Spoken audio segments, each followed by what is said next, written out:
Baik. Pak. Boy. Apa? Mas, tanya. Nanya. Bikin donat. Bikin donat. Pakai kentang. Tanya. Lu kenalin dulu dong. Siapa nih tamu kita satu ini kedatangan gitu. Saudara lu.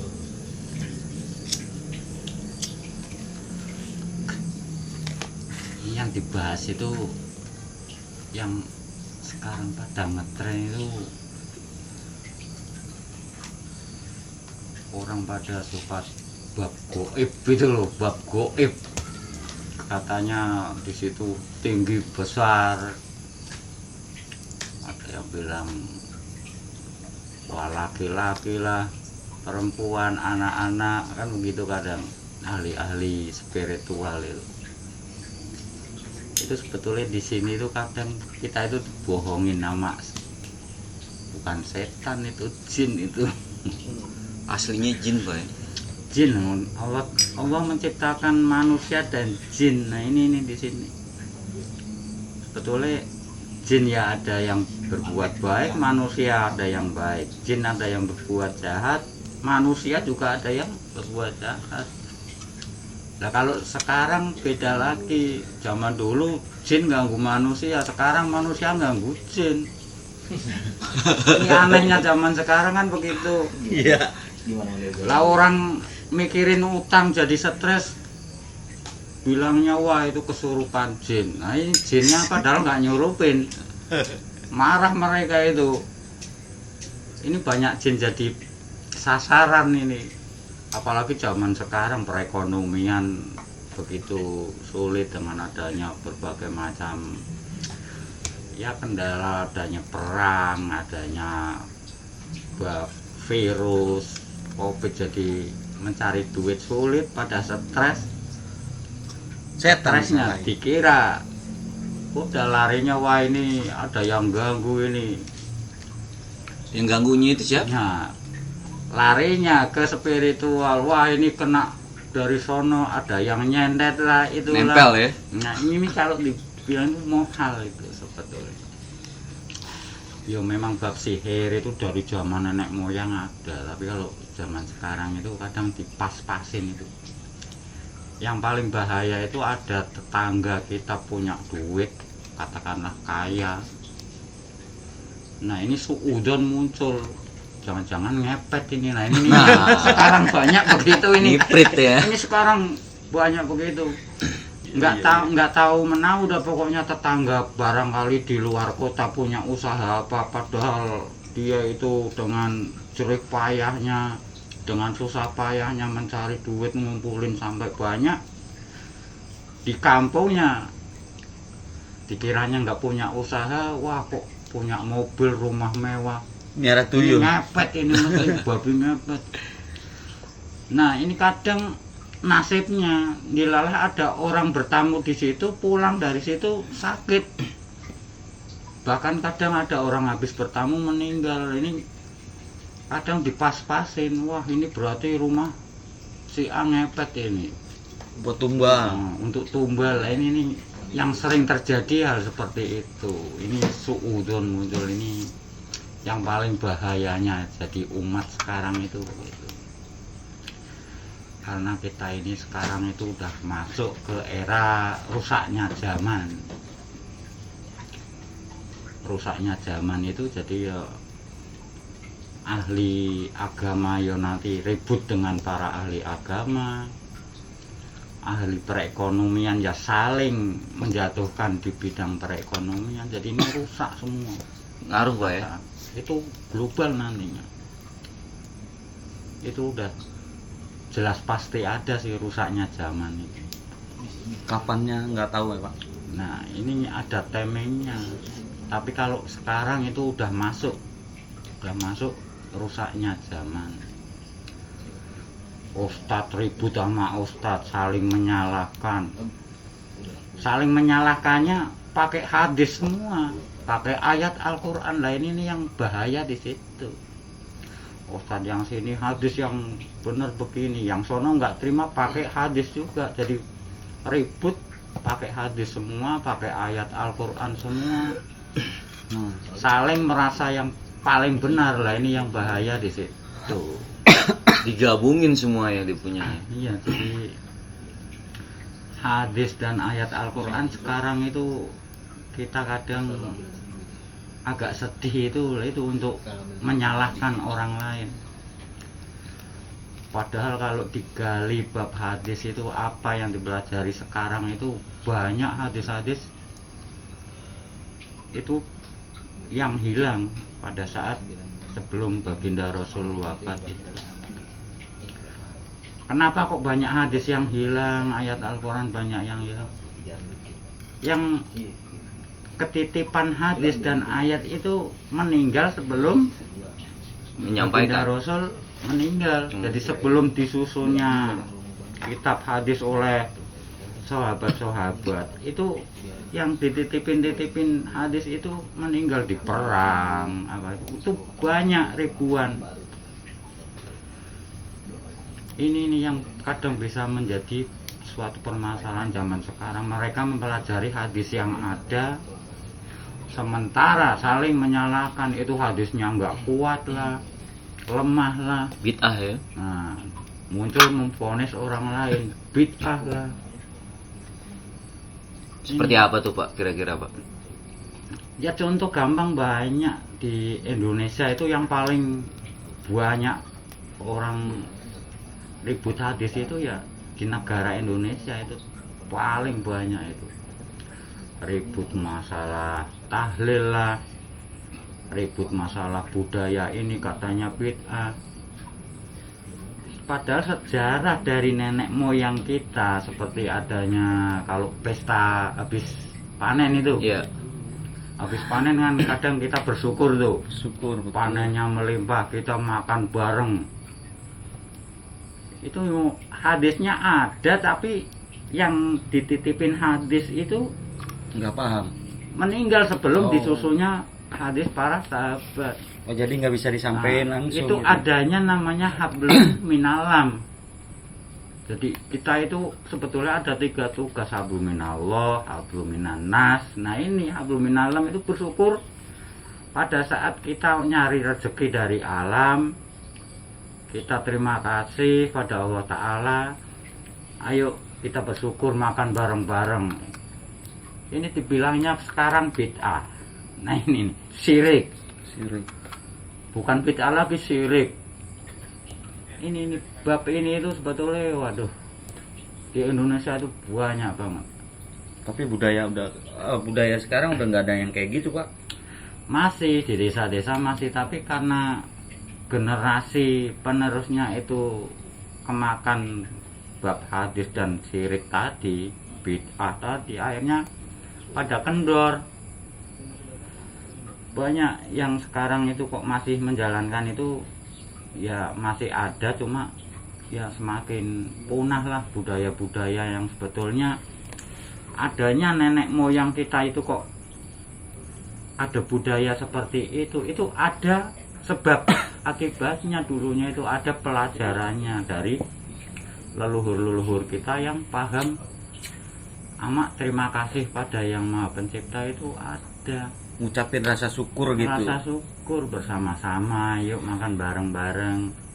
Yang punya sawah yang panen makan bareng dengan yang tidak punya sawah, kan begitu. Jadinya ada kebersamaan lah ya. Di situ itu sebetulnya adanya amal, sedekah, makan bareng-bareng. Di situ kan ada itu muncul yang punya yang panen bikin makanan, makan bareng-bareng di tepi sawah dengan orang-orang yang tidak punya sawah.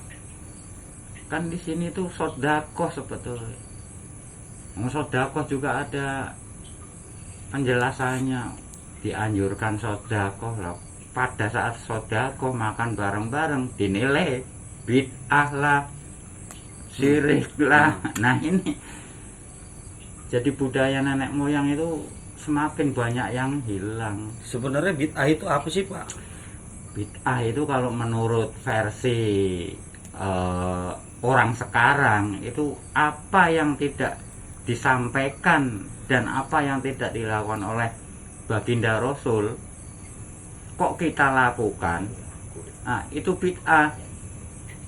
Padahal hal-hal seperti itu yang dilakukan baginda Rasul dan disampaikan baginda Rasul yang tidak tercatat di dalam kitab hadis-hadis itu ribuan.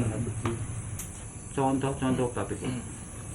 Ini Contoh hal kecilnya Pak kayak gimana? ya banyak, adanya hablum minalam itu yang hampir mayoritas di hadis jarang ada. Adanya kita rasa menyatu dengan alam, akhirnya kita kok bisa muncul rasa kasih sayang dengan hewan, dengan tumbuhan. Kalau dinilai dari hadis-hadis sekarang katanya kita Bid'ah. wah ada, kita harus sayang pada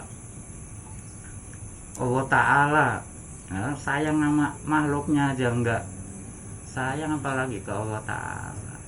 Ini bahaya. Kadang jebakan-jebakan itu banyak di dalam ibadah itu.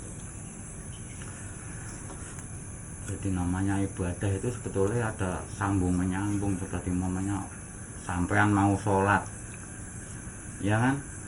Di dalam sholat harus niat dulu, ya kan? Iya.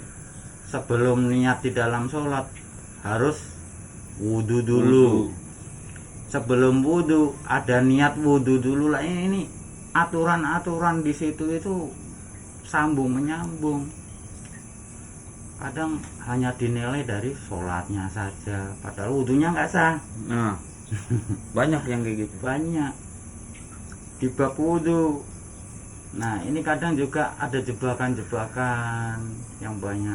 Umpamanya kok kaki kamu nginjak, contoh kecil aja dah, kaki nginjak kotoran dah, Oh, kan najis. oh. Nah, pada saat ke tempat wudhu udah langsung baca niat sesuai aturan urutan wudhunya, baru yang injek terakhir kaki dibersihin. Itu kan berarti nggak sah juga.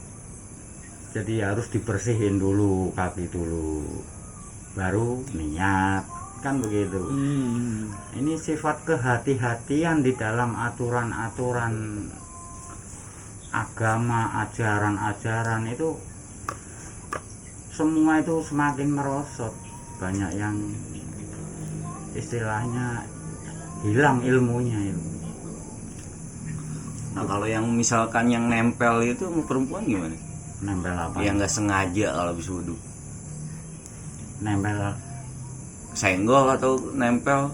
Iya, wudhunya batal apa enggak gitu. kesenggol. Mm-mm. Kita udah wudhu nih, Mm-mm. kesenggol perempuan. Oh, Nah ini versinya itu banyak banget. Ada yang istilahnya kalau anak dengan ibu nggak batal, ya. Kemudian ada yang bilang kalau kulit sama kulit bukan telapak tangan, ada yang bilang nggak batal. ada yang bilang nggak batal, tapi ada yang bilang batal Ada juga. yang bilang batal. Ini di sini tergantung dari perasaan kita. Betul, di dalam ibadah itu. Di situ ada aturan. Aturan itu sebetulnya Islam itu luas. Kadang dibikin kaku. Ya sama aturan-aturan yang orang yang nggak mempelajarin keluasan di dalam Islam. Nah, Islam itu luas, tapi sekarang dibikin kaku ini. Nah, kenapa bisa dibikin kaku gitu, Pak? Ya karena memang sudah Zaman jelas begitu udah zamannya gitu. bahwa Islam nanti akan pecah menjadi 73 golongan. Ini udah mulai paling banyak itu ya di Indonesia. Udah ada tandanya Pak ya?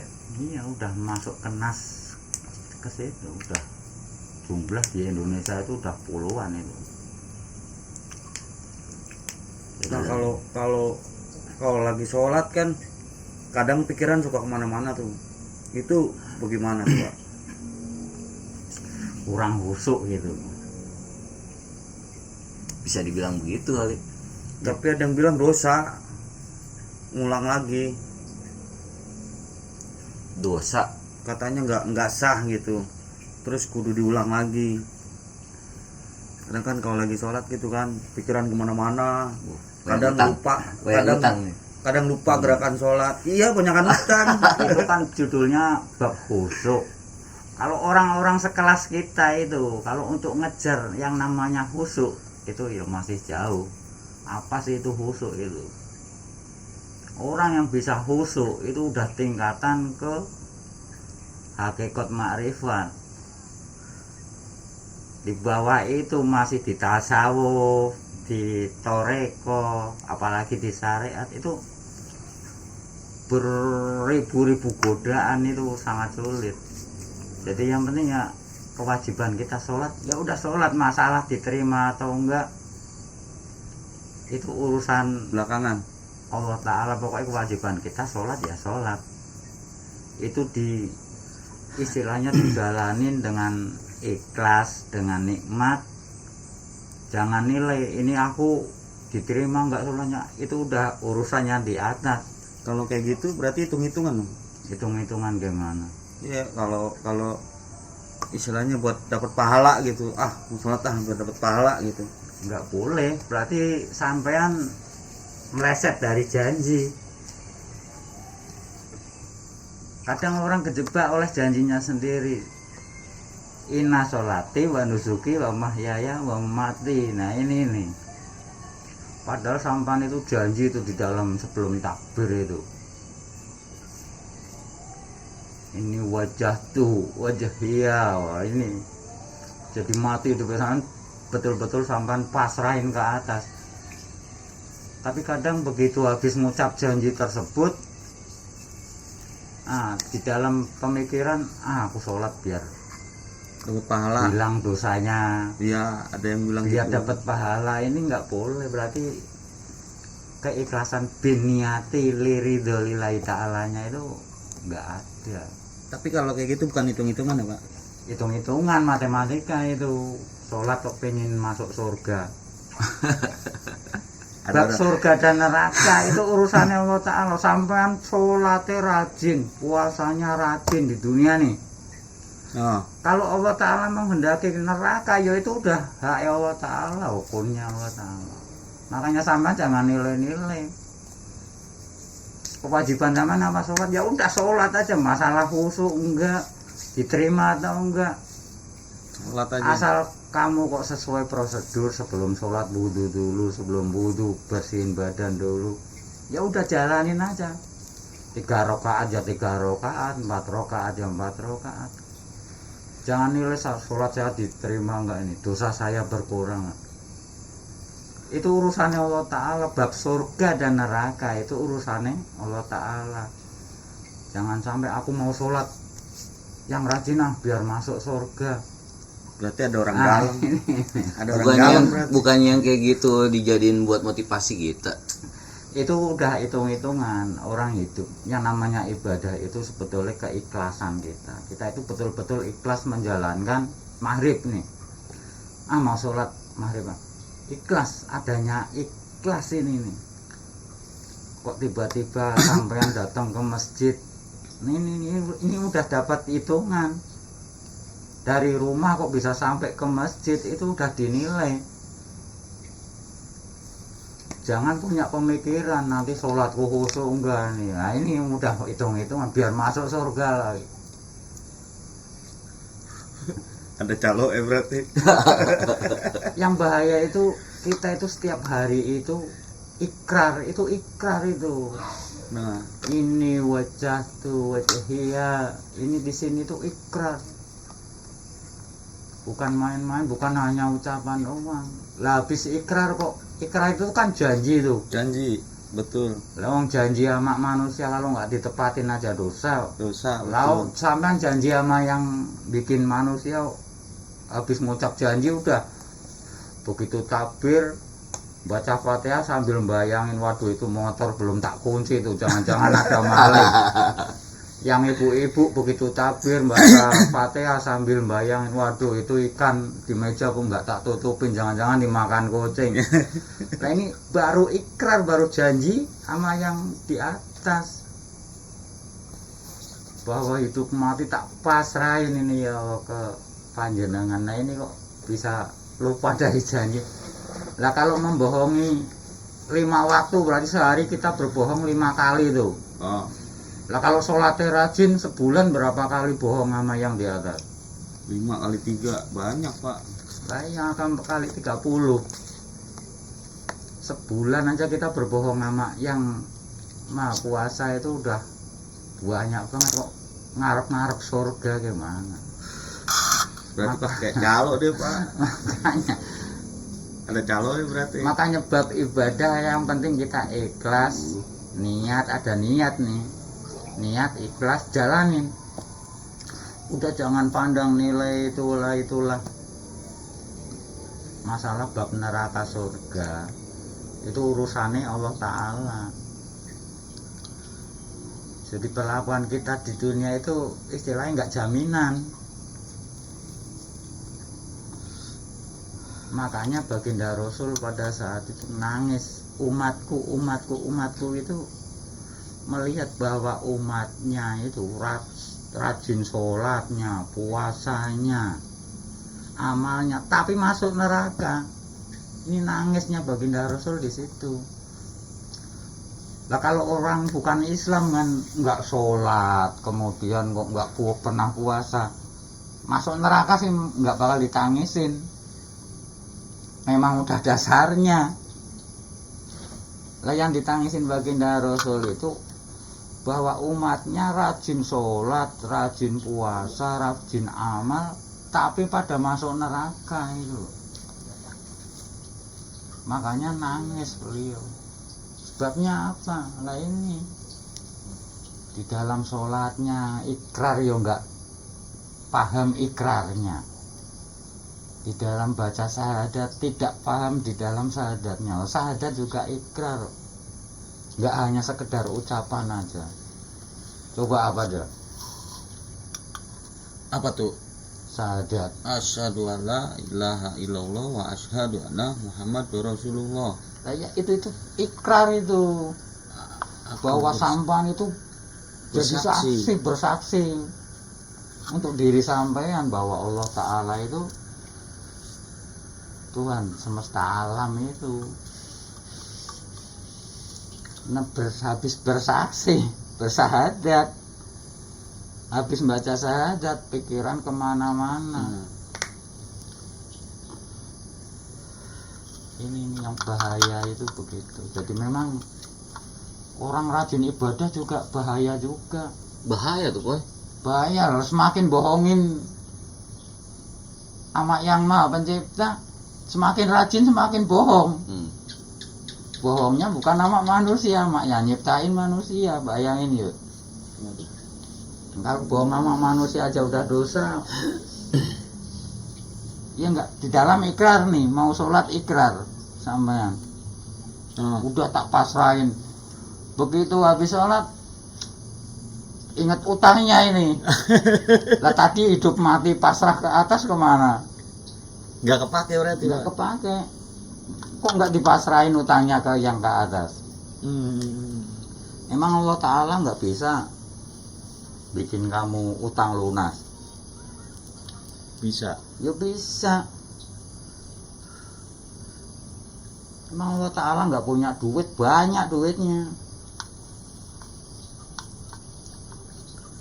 Berarti Jangan dibilang bid'ah ini atau sesat.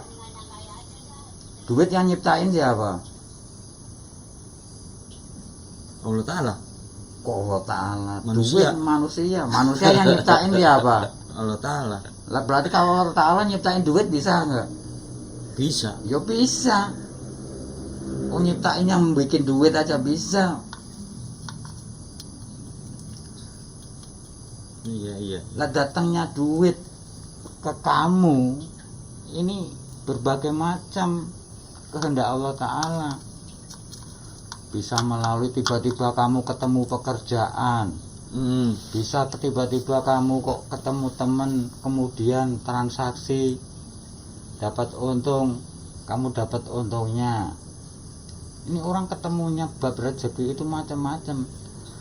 Ada orang yang kejepit utang ratusan juta, tiba-tiba jalan lagi ngamun nyandung koper isinya duit sesuai utangnya. Nah kalau yang di atas ngendai nggak tahu itu koper isinya duit punya siapa, nggak ada orang yang kehilangan, tapi kamu nemu duit di dalam koper itu. Emang udah disiapin kali. Nah itu kan berarti Allah Ta'ala itu bisa ngasih kamu uang. Hebat boy. Sekarang gue tanya sama lu, kalau lu nemuin duit koper buat apaan?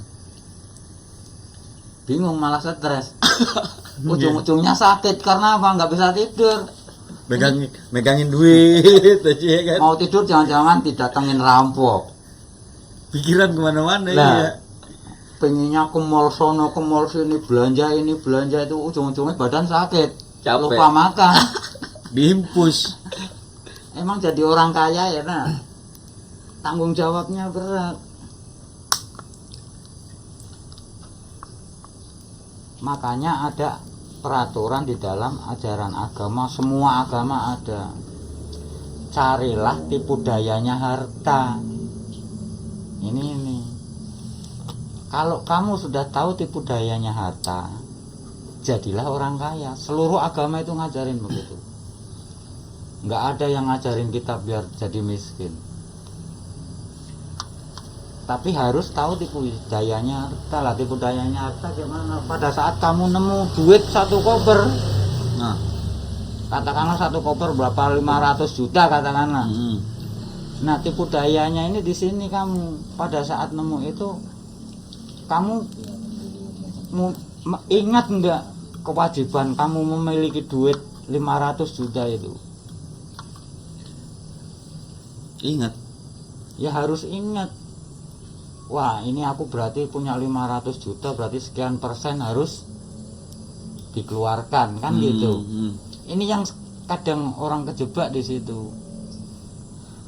Pada saat nganggur berdoa nih, muter tasbih kenceng ya, biasanya begitu kalau lagi ini jujur aja. Ingat. Namanya manusia itu satu lagi posisi Kelilit susah, sakit, itu ingat. Ya Allah, berikanlah, kabulkanlah. Tapi begitu dikabul tuh doa, lupa tanggung jawabnya.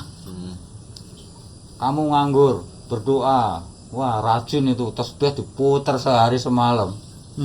Begitu dapat kerjaan, begitu dapat gajian, lupa tanggung jawabnya, kamu punya duit. 2,5%. Nah, kalau kamu lupa dari 2,5%-nya dosa enggak? Dosa. Padahal pada saat nganggur kamu enggak kena 2,5%. Pada saat punya duit malah dapat dosa lah. Ini yang kadang orang enggak nyadarin di sini.